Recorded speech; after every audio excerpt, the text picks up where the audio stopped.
Hola queridos estudiantes de primer año medio, mi nombre es Juan David Galás, profesor de historia, y en esta ocasión les voy a presentar un pequeño video aclaratorio sobre las guías 1 y 2. Vamos a verlo. Bueno, y comenzamos nuestra travesía por el siglo XVIII y XIX, considerando estos cuatro principios, estas cuatro ideas o conceptos más importantes para el estudio de esta época. Tenemos el liberalismo, la ilustración, la burguesía, el capitalismo. Son cuatro elementos que están íntimamente relacionados entre sí y que vamos a revisar cada uno de ellos. Bueno, como hice la presentación, vamos a hacer aclaraciones sobre estos cuatro conceptos que nos involucran en el aprendizaje de la clase de historia de primer año medio. Partimos con la ubicación temporal que corresponde a esta clásica línea de tiempo de la historia universal del ser humano, las cuales están divididas, por supuesto, como ya lo saben, entre distintos hitos o hechos o acciones o acontecimientos que nos ocurrieron y que permite generar una diferencia en la forma de pensar de las personas entre estas épocas. Me refiero a que cada una de estas épocas representa una forma de entender el mundo por parte del ser humano. Siendo el mismo, siendo la misma especie, pensamos de manera diferente el mundo. Y eso nos permite dividir, y esto lo hacen, es un trabajo exclusivo de los historiadores, y proponer esta clasificación. Y no olvidemos que la separación entre una época y otra, entre la edad moderna y la edad contemporánea, corresponde a este hito tan importante para nuestra vida actual como lo fue la Revolución Francesa, en donde se generó un cambio político sustancial, en donde muchos reinos que tenían como cabeza la monarquía, cambiaron su sistema político hacia el establecimiento de repúblicas, como la que nosotros tenemos el día de hoy. Bueno, para comenzar esta revisión, eh, plantearnos cómo era el mundo antes de la Revolución Francesa. El mundo occidental, por supuesto. Antes de esta revolución, la sociedad europea mantenía valores asociados a el desarrollo de las monarquías absolutas y una estructura social como la que presentamos acá en esta diapositiva, una estructura social asociada directamente a esta forma de gobierno. Este sistema de estructura piramidal es conocido como la sociedad estamental, la cual estaba dividida en estamentos o grupos sociales que, a diferencia de la actualidad, no tenía la posibilidad de moverse, de generar movilidad social entre uno y otros, teniendo una sociedad fuertemente estática y que estaba organizada por estados de poder. ¿Qué queremos decir? Esta pirámide presenta que en la cúspide, donde se encuentra la autoridad del rey o del papa, una autoridad espiritual, tienen el mayor poder y corresponden, por supuesto, a la menor cantidad de la población en Europa, y también no olvidemos que ya se había descubierto América y ya se habían desarrollado los procesos de expansión europea. Esta sociedad estamental está dividida en grandes rasgos en dos clases sociales o en dos grupos sociales, que es los privilegiados y los no privilegiados. ¿Cuáles son los privilegios de esta clase social, que está compuesta por la nobleza y el clero? Es que ellos no pagaban impuestos y además eran dueños de gran cantidades de tierras, considerando la tierra como uno de los principales factores de estatus social. En este tercer estado, que está compuesto por personas que se dedican al trabajo manual, como los artesanos, los campesinos, aparece una, un grupo social que se fue desarrollando durante toda la Edad Moderna y que corresponde a la llamada burguesía. En este esquema, la burguesía si bien pertenece al tercer estado, aparece en una situación intermedia entre los que tenían privilegios y los que no tenían privilegios. ¿A qué me refiero con esto? La burguesía, si bien no tenía privilegios, debía trabajar, debía pagar impuestos, ellos tenían algo que el resto de los integrantes del tercer estado no tenían, que es ingresos económicos. Estos ingresos económicos derivados de la actividad comercial que realizaba la burguesía le permitía tener una posición económica y social mayor a las del resto de los integrantes del tercer estado, pero aún así no tenían posibilidades de acceder a los privilegios que tenía la nobleza y el clero en esa época. Y bueno, la ilustración se entiende como un movimiento cultural correspondiente a un grupo de personas que se manifiesta de manera distinta a la forma de pensar que existía en ese tiempo en una cultura occidental dominada por un sistema monárquico como lo es el de las monarquías absolutas.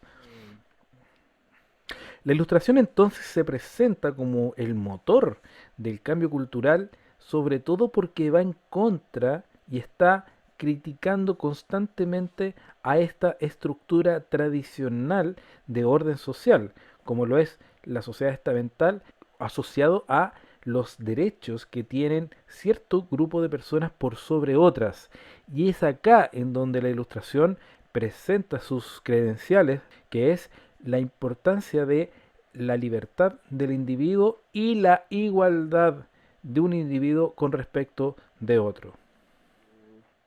Este movimiento cultural que nace de la burguesía establece una crítica muy fuerte hacia el antiguo régimen, pero por sobre todo, más allá del sistema político, critican la estructura social que se estaba dando en el siglo XVIII y por sobre todo entendiendo que esta estructura social refería o estaba relacionada con privilegios de ciertas personas por sobre otras. Y por lo tanto, consideran que filosóficamente la igualdad del ser humano y la libertad del ser humano pasan a ser los principales valores de las sociedades que se busca refundar.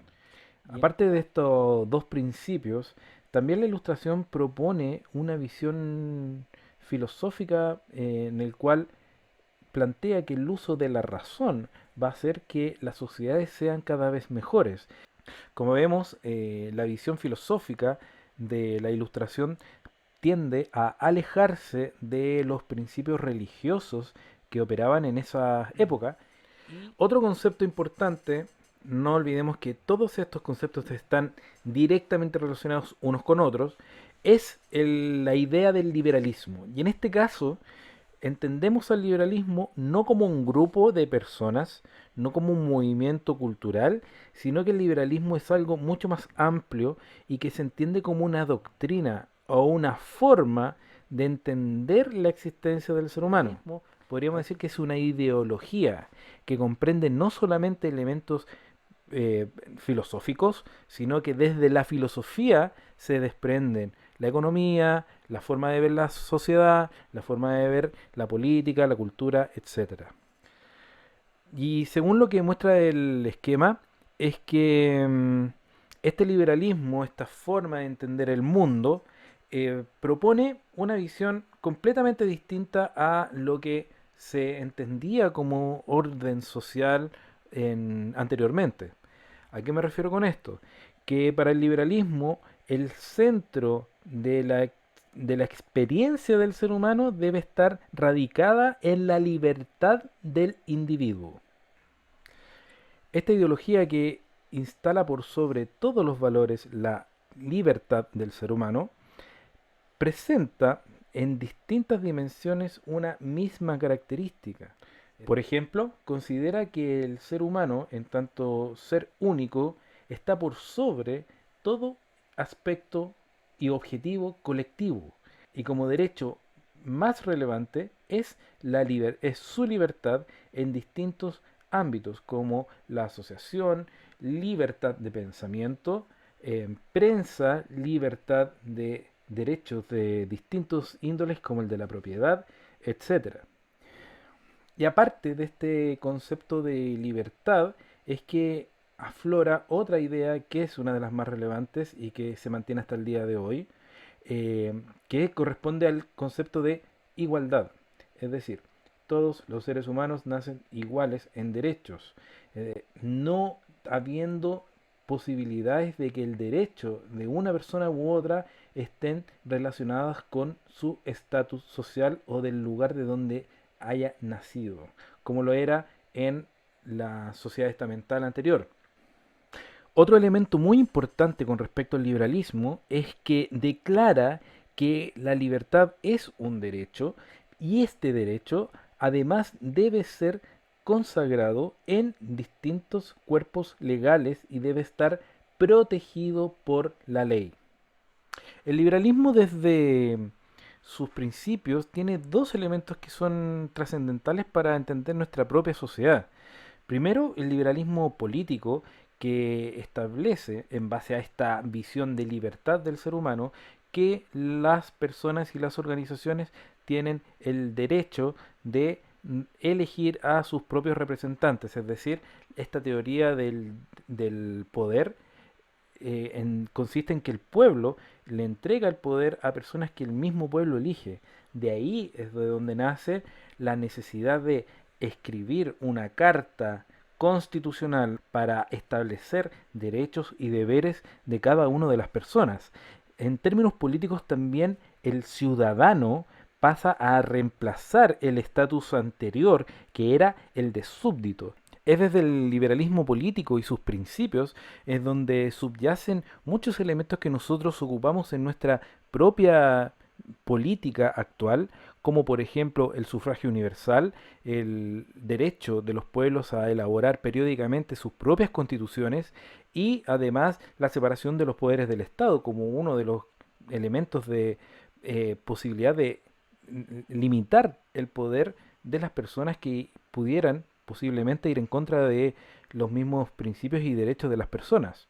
Otro de los elementos que son transversales a esta discusión y a esta conversación de estos temas que vienen derivados del siglo XVIII en adelante es la caracterización de un grupo social en particular que corresponde a la burguesía.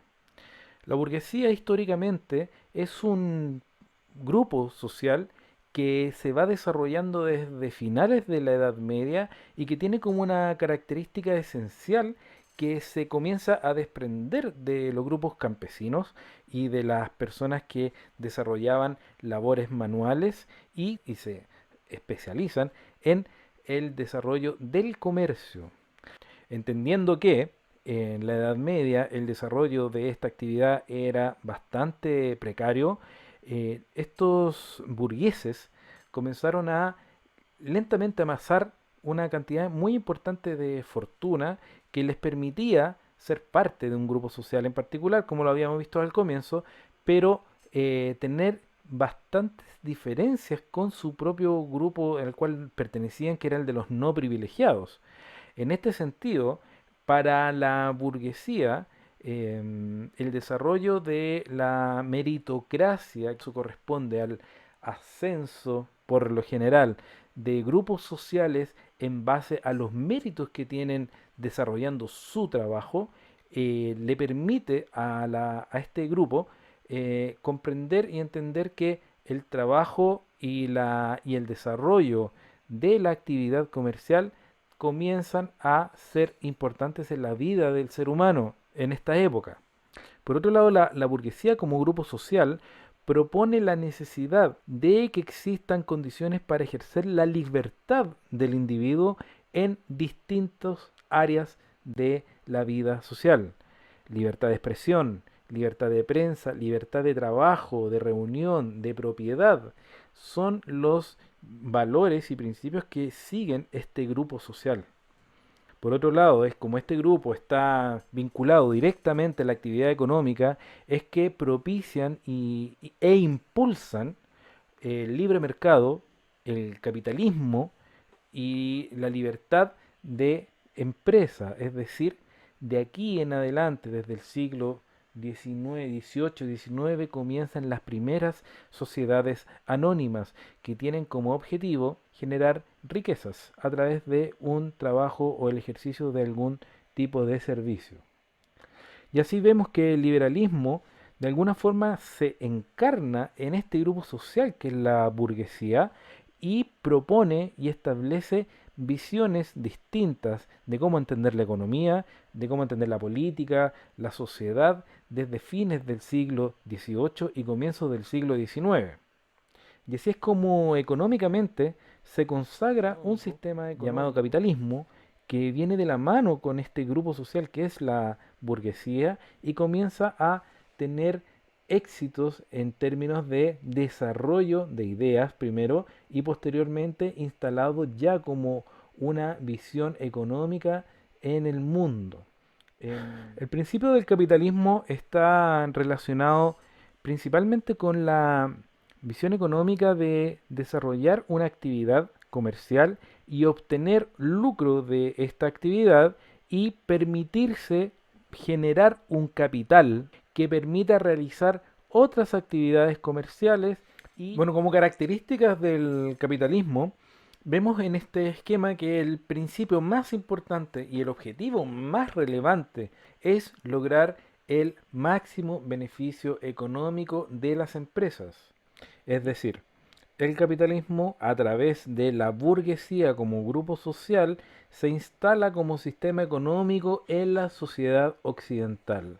El principio de oferta y demanda organiza las necesidades de la sociedad, necesidades materiales, necesidades también económicas. Y eso permite que la burguesía impulse la economía en los distintos países occidentales del siglo XIX, entendiendo que el Estado tiene una nula participación en la economía, pero sí impulsando la creación de empresas privadas.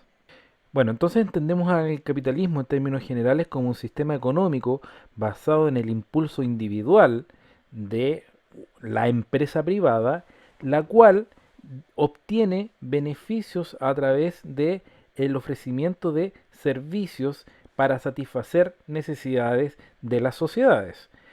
En este sentido es donde un grupo social en particular, la burguesía, es la que lleva a cabo este impulso económico en el sistema en el cual el Estado tiene una nula participación y permite impulsar la economía desde las empresas privadas en los distintos países.